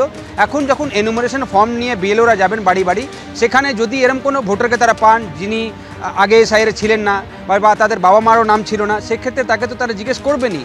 চিফ ইলেকশন কমিশনার বললেন কি আমরা তাকে জিজ্ঞেস করবো কি আপনি কোথায় ছিলেন, কিভাবে ভোটার লিস্টের নাম আপনার উঠেছে, কোন নথি আপনার কাছে রয়েছে। এটা তো বৈধ কাজ ইলেকশন কমিশনের, ভোটার তালিকাকে ত্রুটিমুক্ত করার জন্য, এবং এই কাজটাই ইলেকশন কমিশন করবে। প্রথমেই যাদের নাম পুরনো এসআইআরে ছিল তাদের কোনো ডকুমেন্টস দিতে হবে না, তাদের নাম এমনি উঠে আসবে। তারপরে যাদের বাবা মায়ের নাম রয়েছে তাদেরও কোনো সমস্যা হবে না, যেহেতু তারা ইন্টারলিঙ্ক হয়ে যাবেন, তাদের বাবা মায়ের নাম ছিল, তারা পরে জন্ম নিয়েছেন বা অন্য কোনো কারণে সেই ভোটার তালিকায় উঠতে পারেনি, তাদের নামও যুক্ত হয়ে যাবে। এটার জন্য 1 মাসের প্রক্রিয়া রাখা হয়েছে। এরপরে হচ্ছে কি যাদের নাম বাদ চলে যাবে, এই যখন ড্রাফট রিলিজ করবে ইলেকশন কমিশন, যাদের নাম বাদ চলে যাবে তাদের নাম তোলার জন্য 1 মাস রাখা হয়েছে, এবং সেই 1 মাসের মধ্যে ফর্ম 6 দিয়ে তারা তাদের নাম ইনক্লুশনের জন্য ইলেকশন কমিশনের কাছে দিতে পারবেন। এটাই ইলেকশন কমিশন বলেছে। আজ রাত্রির থেকেই কিন্তু লাগু হয়ে গেছে এসআইআর প্রক্রিয়া, এবং ফেব্রুয়ারি মাসে যখন রিলিজ করা হবে ফাইনাল লিস্ট, তারপরেই মনে করা হচ্ছে, যেটা আজকেও সূত্র মারফত আমরা জানতে পারলাম কি ফেব্রুয়ারিতে লাস্ট উইকে খুব সম্ভবত এই 5টি রাজ্যের জন্য ইলেকশন অ্যানাউন্স করে দেবে নির্বাচন কমিশন, এবং তার মধ্যে পশ্চিমবঙ্গ রয়েছে। কটি দফায় ভোট হবে সেসবগুলোও অ্যানাউন্স করা হবে। তবে আসামেও যেহেতু ভোট হচ্ছে, কিন্তু সেখানকার আজকে এসআইআর অ্যানাউন্স করা হয়নি। চিফ ইলেকশন কমিশনার আজকে জানিয়েছেন যেহেতু সেখানে এনআরসি হচ্ছে সুপ্রিম কোর্টের অর্ডারে, সেটা শেষ পর্যায়ে রয়েছে, তাই এই মুহূর্তে যে এসআইআর হচ্ছে সেখানে তাদের তালিকায় রাখা হয়নি 12টি রাজ্যের মধ্যে। তবে নেক্সট ফেজে আসামেও এসআইআর হবে। একদম বিজেন্দ্র, অর্থাৎ যেরকম আমাদের প্রতিনিধি জানালেন যে এই সেকেন্ড ফেজে 12টি রাজ্যের জন্য শিডিউল ঘোষণা করা হয়েছে। শুভ্রজিৎ, একেবারে 12টি রাজ্যের জন্য ঘোষণা করা হয়েছে, এবং আমি এইখানে দর্শকদের সামনে রাখতে চাইবো এই যে প্রায় 1 ঘন্টার ওপরে সাংবাদিক বৈঠক করলেন মুখ্য নির্বাচন কমিশনার, কিন্তু তারপরেই কুণাল ঘোষ সাংবাদিক বৈঠক করে বলছেন যে একজনও যদি বৈধ কোনো নাগরিকের নাম বাদ যায় 1 লক্ষ লোক নিয়ে দিল্লিতে ইলেকশন কমিশনের অফিস ঘেরাও করবেন। আমি পরপর আপনাদের সামনে রাখবো কুণাল ঘোষ ঠিক কী বলেছেন এবং সুকান্ত মজুমদার কি বলেছেন, দেখুন। আমরা জানি এর মধ্যে চক্রান্ত বা হয়রানি বা বাদ দেওয়ার চেষ্টা থাকলেও থাকতে পারে, কিন্তু যদি কারুর কোথাও কোনো সমস্যা বলে মনে হয়, কেউ কোনো রকম আইন বহির্ভূত বিজেপির প্ররোচনায় পা দেবেন না। তৃণমূল কংগ্রেস কোনো হিংসাত্মক প্রতিবাদ সমর্থন করবে না। যদি কাউকে কোথাও বাদ দেওয়ার চেষ্টা হয়, যদি দেখা যায় মানুষকে হয়রান করা হচ্ছে, সেক্ষেত্রে সাংবিধানিকভাবে আইনের সাহায্য নিয়ে যথাযথভাবে প্রতিবাদ হবে। এসআইআরটা ভারতবর্ষের ইন্টারনাল সিকিউরিটির জন্য, ভারতবর্ষের অস্তিত্বের জন্য জরুরি। আমি যদি পশ্চিমবঙ্গের হিসেবে কথা বলি, 12টি রাজ্য এবং কেন্দ্রশাসিত অঞ্চলে এসআইআর হবে। 12টি রাজ্য এবং কেন্দ্রশাসিত অঞ্চলে। তো এই এসআইআর ভারতবর্ষের গণতন্ত্রের জন্য জরুরি। পশ্চিমবঙ্গের অ্যাসপেক্টে যদি কথা বলি, পার্সপেক্টিভে যদি কথা বলি, তো পশ্চিমবঙ্গের অস্তিত্ব টিকিয়ে রাখার জন্য এসআইআরটা অত্যন্ত জরুরি। এটা ভোটে হারা জেতা বিজেপি তৃণমূল কংগ্রেসের থেকে অনেক বড় বিষয়। আমরা রাজনৈতিক দলগুলো, তৃণমূল কংগ্রেস তো অবশ্যই, যেহেতু আঞ্চলিক দল, ব্যক্তি নির্ভর দল, এরা ইতিহাসের টাইম লাইনে একটা বুদবুদের থেকে বেশি কিছু না। তো স্বাভাবিকভাবেই তৃণমূল কংগ্রেস থাকবে না 50 বছর পর, কিন্তু দেশটাকে যদি টিকিয়ে রাখতে হয়, বাংলাকে যদি টিকিয়ে রাখতে হয়, তাহলে পরে এসআইআরটা জরুরি এবং নির্দিষ্ট সময়ে পরপর এসআইআর হওয়া জরুরি। দেখুন, এই এসআইআর এর কাজটার সব থেকে গুরু দায়িত্ব হচ্ছে বিএলওদের। বিএলওরা এনুমারেশন ফর্ম নিয়ে 4 নভেম্বর থেকে বাড়ি বাড়ি যাওয়াটা শুরু করবেন। এখন এই বিএলওদের স্বয়ং রাজ্যের মুখ্যমন্ত্রী প্রচ্ছন্ন হুমকি দিয়েছেন বলে বিজেপির তরফে অভিযোগ করা হয়েছে। এমনকি এই ছবিও আপনাদের সামনে রেখেছি যে তৃণমূল নেতা তৃণমূলের বিজয়া সম্মিলনীতে বিএলওদের সঙ্গে তৃণমূলের দলীয় কর্মীদের পরিচয় করিয়ে দিচ্ছেন। আমি বলছি সেই বিএলওরা এমনিতেই, রবীন্দ্রনাথ দা আপনারা জানেন যে কতটা চাপে রয়েছেন, তাদের বক্তব্যে বারে বারে উঠে এসেছে। এখন এই বিএলওদের সিকিউরিটি কারা দেবে, এই প্রসঙ্গটা কিন্তু আজকে এই প্রেস কনফারেন্সে উঠে এসেছে। সেই উত্তরে কি বলেছেন মুখ্য নির্বাচন কমিশনার, দেখুন একবার। Has there been any demand to provide security to the booth level workers in West Bengal? Has central security, has any such demand come to you? Is it possible to grant such a security? जो BLOs की security से संबंधित एक विषय उठाया गया, चुनाव आयोग को पूर्ण विश्वास है कि कानून व्यवस्था ठीक रूप से इन 12 राज्यों में चलेगी और इस तरह की आवश्यकता न पड़े, ऐसी हम कामना करते हैं। তার মানে রবীন্দ্রনাথ বাবু, এইটা মুখ্য নির্বাচন কমিশনার স্পষ্ট করে দিলেন যে এই বিএলওদের জন্য অতিরিক্ত কোনো নিরাপত্তা দায়িত্ব কিন্তু নির্বাচন কমিশন নেবে না। এরাই কিন্তু বাড়ি বাড়ি যাবে, এদের ওপরেই কিন্তু সব থেকে বেশি চাপটা রয়েছে, যাবতীয় নিরাপত্তার দায়িত্ব রাজ্য সরকারের উপরে। আমি বলছি কতটা কঠিন বিএলওদের দায়িত্বটা পালন করা এই অবস্থা। আমি এটা বলবার আগে 1 সেকেন্ড, মানে কয়েকটা কিছু সময় আমি কুণাল বাবু এবং সুকান্ত মজুমদারের কথার উপর বলবো। কুণাল ঘোষ যে কথাটা বলেছেন সেই কথাটার সঙ্গে তো কৌস্তব, মানে তরুণজ্যোতি, আমাদের কারোরই, আমি বিশ্বনাথ কারোরই আপত্তি নেই। বলছেন একটা বৈধ ভোটারও যদি বাদ যায়, একটা বৈধ ভোটারও যদি বাদ যায়, উনি 1 লাখ লোককে নিয়ে যদি যান, আমি সময় সুযোগ হলে আমিও তার সঙ্গে সামিল হব। কিন্তু সুকান্তবাবু শুধু একটা জায়গাতেই ফোকাস করছেন, তার সঙ্গে তো পার্মানেন্টলি লেফট আছে, ডেড ভোটার আছে, এই জায়গাগুলো আছে। শুধু অনুপ্রবেশকারী কেন, পার্মানেন্টলি লেফট ভোটার আছে, ডেড ভোটার আছে, সেইগুলোকেও তো দেখতে হবে। এবার আমি আসছি, ডাবল এন্ট্রি আছে এবং ওই একই এপিক কার্ডের মধ্যে আরও অনেকের নাম দেওয়া আছে। এবার আমি আসছি যে বিএলওদের অবস্থা খুবই সঙ্গীন। বিএলওদের মানে আমারও তো কিছু বন্ধু আছে যারা বিএলও অ্যাপয়েন্টমেন্ট পেয়েছে, তারা যারা পেয়েছে তাদের অবস্থা তারা বারবারই বলছে এটা একটা সঙ্গীন অবস্থা পড়ছে, কারণ তারা রাজ্য সরকারি কর্মচারী এবং রাজ্য সরকার মানে স্কুল শিক্ষক তো আলটিমেটলি এডেড হলে, গভর্নমেন্ট এডেড হলেও তারা রাজ্য সরকারি কর্মচারী। একটা হচ্ছে এই তথ্যটা আপনিও দিয়েছিলেন যে এই বিএলওদের অধিকাংশ হচ্ছেন সরকারি বা সরকারি সাহায্যপ্রাপ্ত স্কুলের শিক্ষক। এক হচ্ছে পূর্ণ সময়ে তারা যদি এই এনুমারেশন ফর্ম দেওয়া এবং কালেক্ট করার কাজটা, মানে এসআইআর এর কাজটা করেন, পড়াশোনাটা একদমই, পড়াশোনা তো স্কুলে বন্ধ হয়ে যাবে। কারণ যে পরিমাণ লোক বিএলও হিসেবে অ্যাপয়েন্টেড হয়েছে, সেই পরিমাণ লোক যদি স্কুল থেকে চলে যায়, এমনিতেই স্কুলের স্টাফ সংখ্যা কম, তার সঙ্গে নিরাপত্তা নিয়ে অনিশ্চয়তা। আমি এক মিনিট আমি বলে দিচ্ছি, তুমি তারপরে শেষ করে নিন। শেষ করে হবে 10 বছর ধরে হয়নি, বলতে দাও। আরে বাবা, বলতে দাও না রবীন্দ্রনাথ, 2 মাস ধরে কিছু হবে না, মানে কোনো লেখাপড়া হবে না, এবং সেটা মাধ্যমিক পরীক্ষার সামনে। মানে এমন একটা সময় ইলেকশন কমিশন চুজ করলেন যে সময়টা কিন্তু মাধ্যমিক পরীক্ষা, সিবিএসই সমস্ত, যদি সিবিএসই গভর্নমেন্ট স্কুল, অনেক গভর্নমেন্ট স্কুলই, অধিকাংশ গভর্নমেন্ট স্কুলই নেই, কিন্তু সেইগুলোতে হবে। দ্বিতীয় নম্বর হচ্ছে এই বিএলওদের, তাদের সঙ্গে বিএলও একটাই সুখের কথা, আমি দেখেছি যে লিস্ট আজকে কাগজে বেরিয়েছে, তাতে দেখা যাচ্ছে পশ্চিমবঙ্গে সবচেয়ে কম বিএলএ মানে বুথ লেভেল এজেন্ট 18,114 এখন পর্যন্ত অ্যাপয়েন্টেড হয়েছে, সব পলিটিক্যাল পার্টি মিলিয়ে। জাতীয় নির্বাচন কমিশন প্রেস কনফারেন্সে তথ্য সামনে এনেছে। হ্যাঁ, তাহলে এই যে জায়গা থেকে আমরা যদি দেখতে পাই, এর সঙ্গে যদি বিএলওদের সঙ্গে যদি বিএলএরা, যেটা তৃণমূল দল বা তৃণমূলের মুখপাত্র, বা আমি ঠিক এই মুহূর্তে মনে করতে পারছি না কোন নেতা বলেছিলেন বা নেত্রী বলেছিলেন, যে তারা বলছে যে বিএলএদের উস্কানি দিচ্ছেন, তারা আপনাদের সঙ্গে, ওনাদের সঙ্গে যাবেন একসঙ্গে সবাই মিলে। বিএলএ একজন যেতেই পারেন, কিন্তু তার সঙ্গে 5-6 জন মিলে যদি যায় এবং একটা ঘটনা যদি দেখার পর তার হাত থেকে ফর্ম ফিল আপ করে সেই ফর্মটা যদি তারা ভরে দেয়, তাহলে কি করবেন উনি, কি করবেন? ইলেকশন কমিশন বলছে এটা তার নিরাপত্তার দায়িত্বটা কে নেবে? বস্তুতপক্ষে এই নিরাপত্তার জায়গা যতক্ষণ সুনিশ্চিত না হবে ততক্ষণ বিএলওদের পক্ষে নিশ্চিত মানে নিরপেক্ষভাবে কাজ করাটা একান্ত মুশকিল।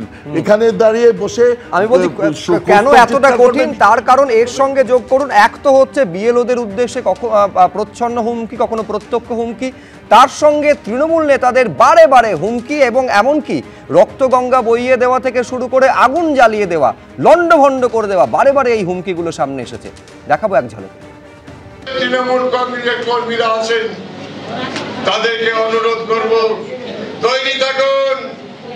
বিএলওরা যখন সঙ্গে যাবে আপনারা সঙ্গে যাবেন, যে ভোটার থাকবে না তার ফর্মটা নিয়ে নেবেন।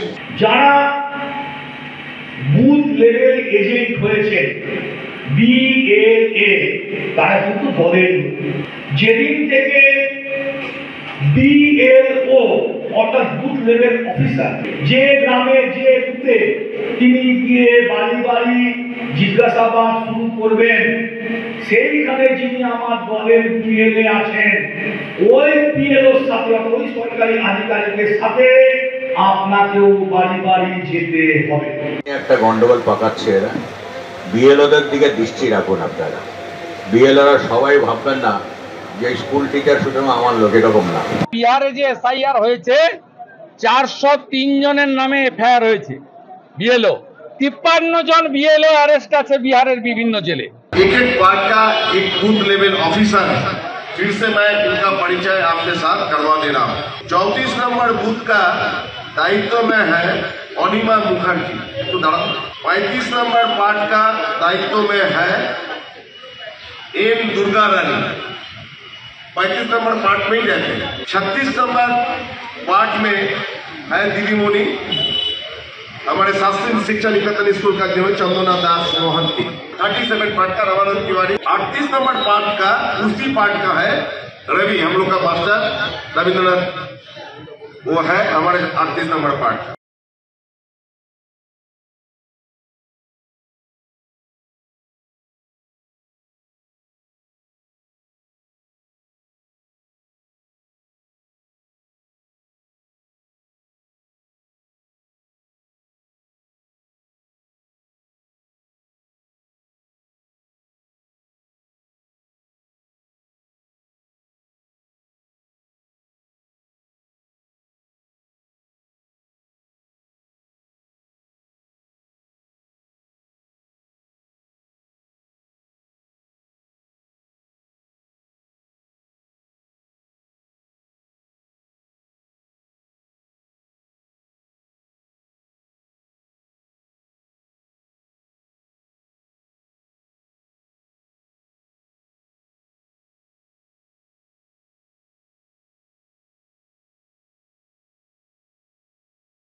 12টি রাজ্যে শুরু হয়ে যাচ্ছে এসআইআর, কাল থেকেই শুরু হয়ে যাচ্ছে এসআইআর এবং আজ রাত্রি 12টার পর একেবারে ভোটার তালিকা ফ্রিজ হয়ে যাচ্ছে, এই ঘোষণাও কিন্তু সাংবাদিক বৈঠকে করা হলো। ফলে মূল বিষয়গুলো কি উঠে এলো আমার সহকর্মী স্বর্ণালী আরো বিস্তারিত আপনাদের বলবে।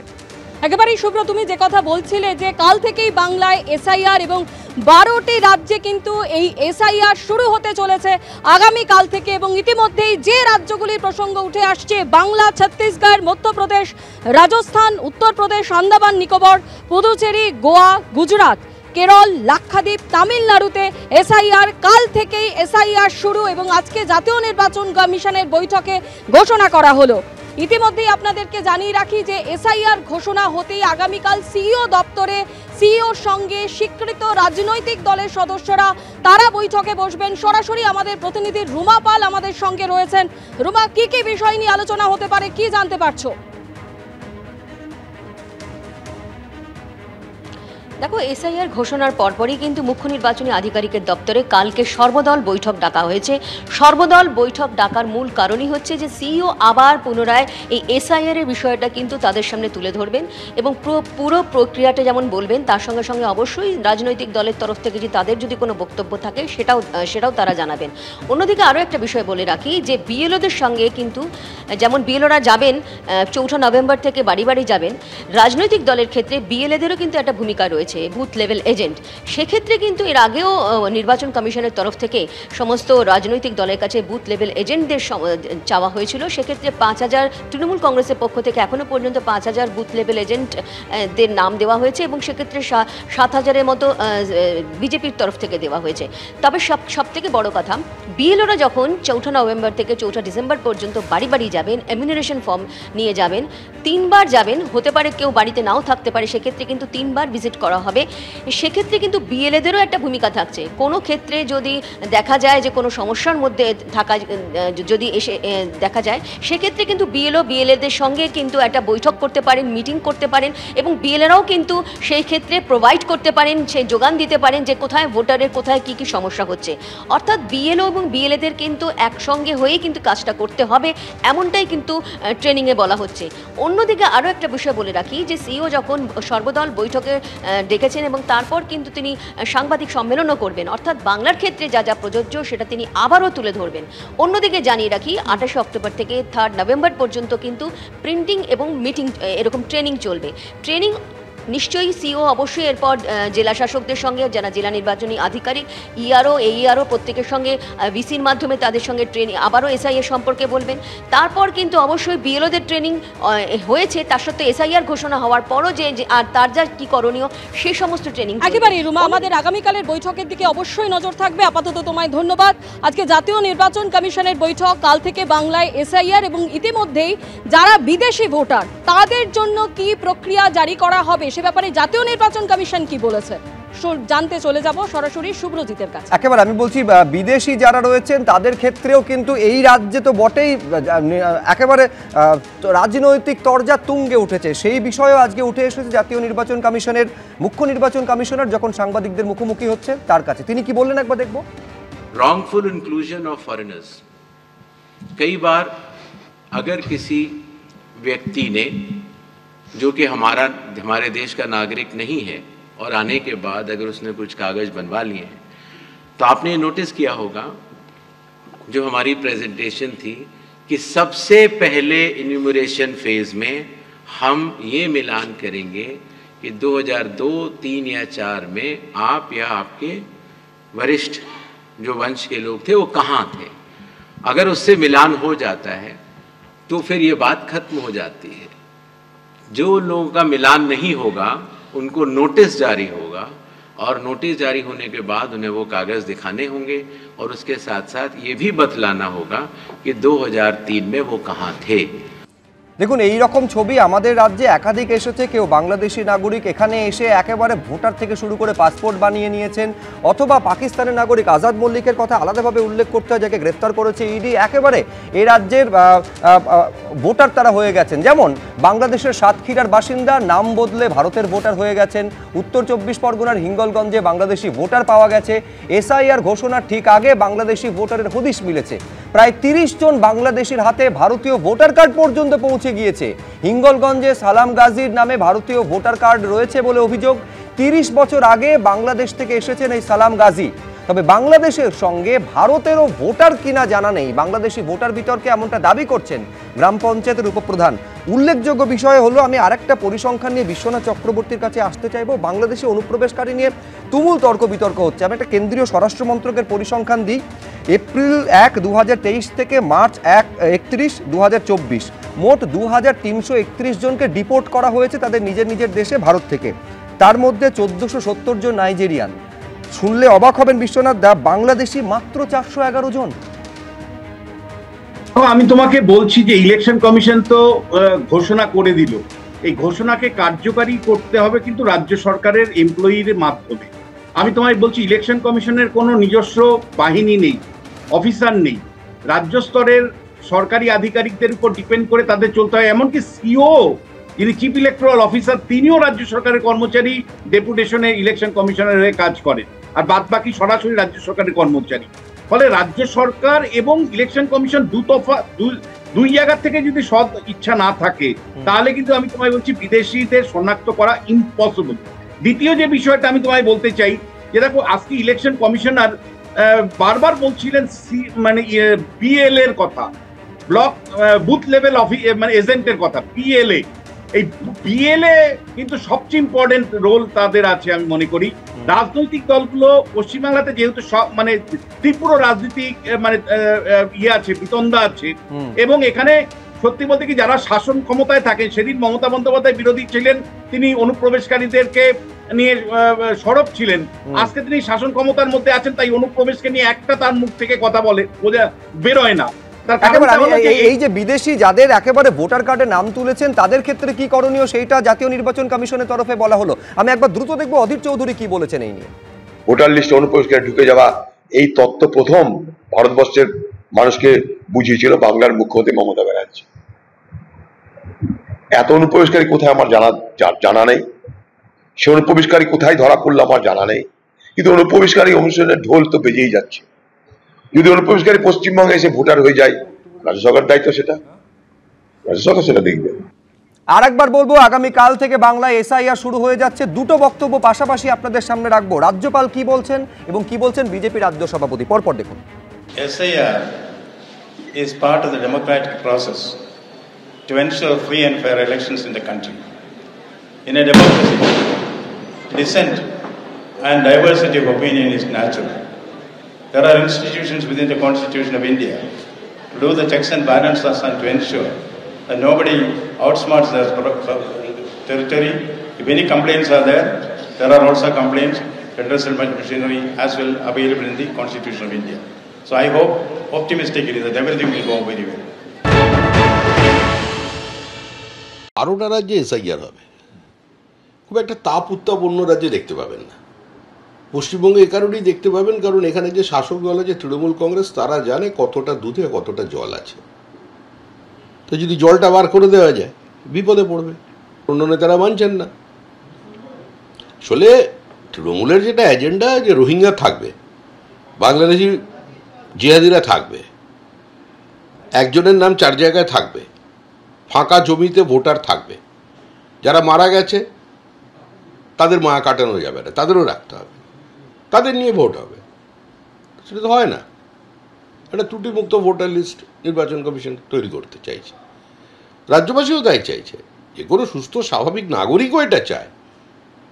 সেজন্য অন্য কোনো রাজ্যে দেখলে এই তাপ উত্তাপ নেই, কিন্তু বিজেপি শাসিত এতগুলো রাজ্যে এসআইআর হচ্ছে।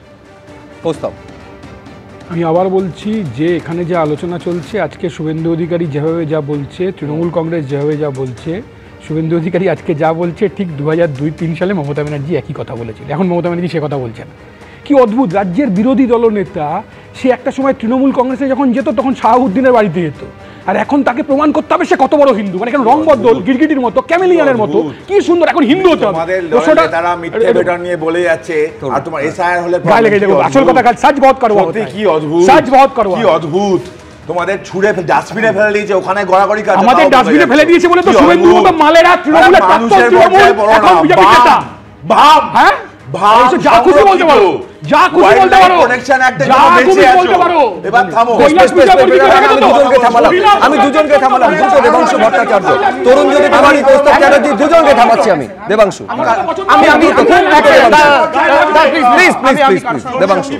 আমি জাস্ট তিনটে লাইন বলি। প্রথম কথা হচ্ছে শ্রমিক ভট্টাচার্য এতগুলো কথা বললেন যে ওরা দেবাংশু শেষ করে নাও। আমি বলছি যে শ্রমিক ভট্টাচার্য এতগুলো কথা বললেন, তৃণমূল চাই ডেড ভোটার থাকবে, এই ভোটার থাকবে। আমি শুধু একটা তথ্য দিই, কালীগঞ্জ বাই ইলেকশনের আগে 6000 মানুষের নাম বাদ গিয়েছিল, জাস্ট বাই ইলেকশনের আগে। এটা প্রত্যেক বছর ইলেকট্রাল প্রসেস। কিন্তু আমি আপনাকে একটা কথা জিজ্ঞেস করি দাদা, সেটা হচ্ছে বিজেপির যে পলিটিক্যাল ইস্যুগুলো আপনি যদি দেখেন, ঝাড়খণ্ডে কদিন আগে ইলেকশন হলো, 1 বছর আগে বিজেপি পলিটিক্যাল ইস্যু কি ছিল? রোহিঙ্গা। দিল্লিতে বিধানসভা নির্বাচনে বিজেপি পলিটিক্যাল ইস্যু কি ছিল? রোহিঙ্গা। বিহারে পলিটিক্যাল ইস্যুতে বিজেপি নেতাদের মুখে কি শোনা যাচ্ছে? রোহিঙ্গা। বাংলায় কি শোনা যাচ্ছে? রোহিঙ্গা। কিরণ রিজিজু বলছেন 2 কোটি অনুপ্রবেশকারী ভারতবর্ষে আছে।